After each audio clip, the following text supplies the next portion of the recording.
ನಮಸ್ಕಾರ ಕನ್ನಡಿಗರೇ. ವಿಶೇಷವಾಗಿ ಬೆಂಗಳೂರು ನಗರದಲ್ಲಿ ಕೆಂಪೇಗೌಡರು ಅನೇಕ ಧರ್ಮದವರಿಗೆ, ಅನೇಕ ಜಾತಿಯವರಿಗೆ ವಿಶೇಷವಾದಂತಹ ಪೇಟೆಗಳನ್ನ ಕಟ್ಟಿ ಬೆಂಗಳೂರು ನಗರ ಸುಂದರವಾಗಿ ನಿರ್ಮಾಣ ಮಾಡಿದ್ದಾರೆ. ಆದ್ರೆ ಇವತ್ತು ಬೆಂಗಳೂರು ನಗರಕ್ಕೆ ಬೇರೆ ಬೇರೆ ರಾಜ್ಯದಿಂದ, ಬೇರೆ ಬೇರೆ ದೇಶದಿಂದ ವಲಸೆ ಬಂದವರ ಅಟ್ಟಹಾಸ ಮಿತಿ ಮೀರ್ತಾ ಇದೆ. ಕನ್ನಡ ನಾಡಿನಲ್ಲಿ ಕನ್ನಡ ಭಾಷೆ ಇದೆ, ಕನ್ನಡದ ಸಂಸ್ಕೃತಿ ಇದೆ, ಕನ್ನಡಿಗರು ಇಲ್ಲಿ ಇದ್ದಾರೆ ಅನ್ನುವಂಥದ್ನ ಮರೆತ ರೀತಿ ಹೊಸ್ತಾ ಇದೆ. ಅದಕ್ಕೆ ಪೂರಕವಾಗಿ ನಮ್ಮ ಬಿಬಿಎಂಪಿ ಅಧಿಕಾರಿಗಳು ಮತ್ತೆ ರಾಜ್ಯ ಸರ್ಕಾರ ಇಲ್ಲಿಯ ತನಕ ಕಣ್ಮುಚ್ಚಿ ಕೂತಿದೆ. ಎಲ್ಲ ಅಂಗಡಿಗಳಿಗೆ, ಎಲ್ಲ ಮಾಲ್ಗಳಿಗೆ ಪರವಾನಗಿ ಕೊಡಬೇಕಾದ್ರೆ ಮುಂಚೆನೆ 60% ಕನ್ನಡದಲ್ಲಿ ನಾಮಫಲಕವನ್ನ ಹಾಕ್ಲೇಬೇಕನ್ನುವಂತ ನಿಯಮವಿದ್ದರೂ ಸಹ ಇಲ್ಲಿಯ ತನಕ ಸರ್ಕಾರ ಕಣ್ಮುಚ್ಚಿ ಕೂತಿದೆ. ಆದ್ರೆ ಇವತ್ತು ಕರ್ನಾಟಕ ರಕ್ಷಣಾ ವೇದಿಕೆಯಿಂದ ಎಚ್ಚರಿಕೆಯನ್ನ ಕೊಡ್ತಾ ಇದ್ದೀವಿ. ಅನೇಕ ಜನ ನಾಯಕರು ಇವತ್ತು ಎಚ್ಚರಿಕೆಯನ್ನು ಕೊಟ್ಟಿದ್ದಾರೆ. ಅವರ ಹೋರಾಟಕ್ಕೆ ಕರ್ನಾಟಕ ರಕ್ಷಣಾ ವೇದಿಕೆ ಇಂದ ಸಂಪೂರ್ಣವಾದ ಬೆಂಬಲವನ್ನ ಕೊಡುವುದ್ರ ಮುಖಾಂತರ ಕನ್ನಡದ ವಿಷಯ ಬಂದಾವಾಗ ಎಲ್ಲೂ ರಾಜಿ ಇಲ್ಲ.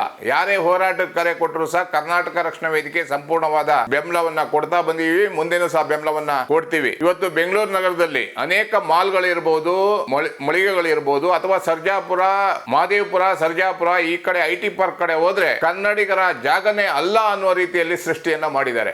ಅದಕ್ಕಾಗಿ ಎಚ್ಚರಿಕೆಯನ್ನು ಕೊಡ್ತಾ ಇದ್ದೀವಿ. ಈ ಕೂಡಲೇ ನಾಮಫಲಕವನ್ನ 60% ಕನ್ನಡದಲ್ಲಿ ಇರಲೇಬೇಕು. ನಿಮ್ಮ ಹಿಂದಿ ವ್ಯಾಮೋಹ, ಇಂಗ್ಲಿಷ್ ವ್ಯಾಮೋಹ, ತಮಿಳು ವ್ಯಾಮೋಹ, ತೆಲುಗು ವ್ಯಾಮೋಹ, ಮಲಯಾಳಿ ವ್ಯಾಮೋಹವನ್ನ ಬಿಟ್ಟು ಕರ್ನಾಟಕದಲ್ಲಿ ಬದುಕ್ತಾ ಇದ್ದೀರಾ, ಕರ್ನಾಟಕದಲ್ಲಿ ದುಡಿತಾ ಇದ್ದೀರಾ, ಕನ್ನಡದ ಅನ್ನವನ್ನ ತಿಂತಾ ಇದ್ದೀರಾ. ಆದ್ರಿಂದ ಈ ಕೂಡಲೇ ನಾಮಫಲಕವನ್ನ 60% ಕನ್ನಡದಲ್ಲಿ ಜಾರಿಗೆ ತನ್ನಿ ಅನ್ನುವಂತ ಒತ್ತಾಯವನ್ನ ಮಾಡುವುದ್ರ ಮುಖಾಂತರ 27ನೇ ತಾರೀಕು ಇಡೀ ರಾಜ್ಯ ವ್ಯಾಪ್ತಿ ಕನ್ನಡ ನಾಮಫಲಕ ಆಂದೋಲನ ಹೋರಾಟವನ್ನ ನಡೆಸಲಿಕ್ಕೆ ಕರ್ನಾಟಕ ರಕ್ಷಣಾ ವೇದಿಕೆ ಸಿದ್ಧವಾಗಿದ್ದೀವಿ. ಬೆಂಗಳೂರು ನಗರ ಮಾತ್ರ ಅಲ್ಲ, ಯಾವುದೇ ಭಾಗದಲ್ಲೂ ಸಹ ಕನ್ನಡ ನಾಮಫಲಕ ಇಲ್ಲ ಅಂದ್ರೆ ಅದನ್ನ ಕಿತ್ತು ಎಸೆಯುವಂತ ಕೆಲಸವನ್ನ ಮಾಡ್ತೀವಿ. ಎಚ್ಚರಿಕೆಯನ್ನು ಕೊಡ್ತಾ ಇದ್ದೀವಿ.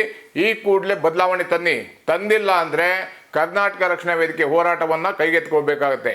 ಹಿಂದೆ ನಾಮಫಲಕಕ್ಕೆ ಮಸಿ ಬಳದವಾಗ ಕರ್ನಾಟಕ ರಕ್ಷಣಾ ವೇದಿಕೆಯ ಕಾರ್ಯಕರ್ತರ ವಿರುದ್ಧ ದೇಶದ್ರೋಹದ ಕೇಸ್ಗಳನ್ನ ಹಾಕಿ ಜೈಲಿಗೆ ಕಳಿಸುವಂತ ಕೆಲಸವನ್ನ ಮಾಡಿದೀರಾ. ಕರ್ನಾಟಕ ರಕ್ಷಣಾ ವೇದಿಕೆ ಅದಕ್ಕೆ ಯಾವುದಕ್ಕೂ ಸಹ ನಾವು ಅಂಜಲ್ಲ ಅನ್ನುವಂತ ಎಚ್ಚರಿಕೆಯನ್ನ ಕೊಡೋದ್ರ ಮುಖಾಂತರ 27ನೇ ತಾರೀಕು ಏನ್ ಗಡುವು ಕೊಟ್ಟಿದ್ದಾರೆ ಅದಕ್ಕೆ ಪೂರಕವಾಗಿ ಕರ್ನಾಟಕ ರಕ್ಷಣಾ ವೇದಿಕೆ ಬೆಂಬಲವನ್ನ ಕೊಡ್ತಾ ಇದೀವಿ. ಪ್ರತಿಯೊಂದು ನಾಮಫಲಕವನ್ನ ಸರ್ಕಾರ ಬದಲಾವಣೆ ಮಾಡಬೇಕನ್ನುವಂತ ಎಚ್ಚರಿಕೆಯನ್ನ ಕೊಡ್ತಾ ಇದ್ದೀವಿ.